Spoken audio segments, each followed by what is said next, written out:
अस्सलामुअलैकुम दोस्तों, जो ये वक्फ़ तरमीमी बोर्ड का मसला चला है, आज सब लोगों के मैसेजेस आ रहे थे, बहुत सारे लोगों के मैसेज आ रहे थे, डीएम आ रहे थे कि किस तरह से मेल करें। तो बहुत सारे लोगों को ना मेल करना नहीं आ रहा। तो चलिए मैं आपको ना आज दिखाता हूँ मेल किस तरह से करें।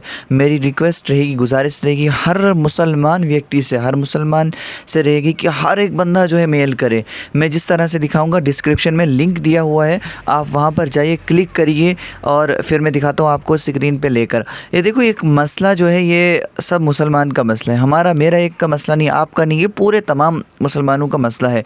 और मेल एक बार नहीं, आप 10 बार करिए, आप 10 बार 20 बार जितनी बार आप क्लिक करेंगे उतनी बार आपके मेले जाएंगे। तो चलिए सब तक वीडियो पहुंचाना ताकि सब लोग जो है जल्दी जल्दी इसको मेल करें। और इसमें सिर्फ 5 दिन रह चुके हैं। 5 दोस्तों, ये लिंक मैंने डिस्क्रिप्शन में दिया है, उसको क्लिक करके आप यहाँ तक पहुँच जाएंगे। सबसे पहले आपने अपना नाम लिखना है, जैसे मेरा नाम मोहम्मद ज़ुबैर है। तो यहाँ पे नीचे जाके सेंड मेल पे जाना है आपको। जैसे ही आप सेंड मेल पे करोगे तो थोड़ा हम वेट करते हैं, ये यहाँ पर जीमेल आएगी, जीमेल पे ओके करना है हमने।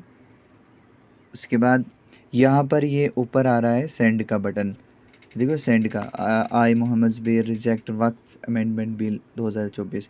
तो इस पे आप ऐसे क्लिक करिए, ठीक है। फिर अगर 10 बार करना है, 20 बार आप करते रहिए। तो ये दोबारा से आप कर सकते हैं इसी मेल से। सबको शेयर करिए ताकि सबको पता चले।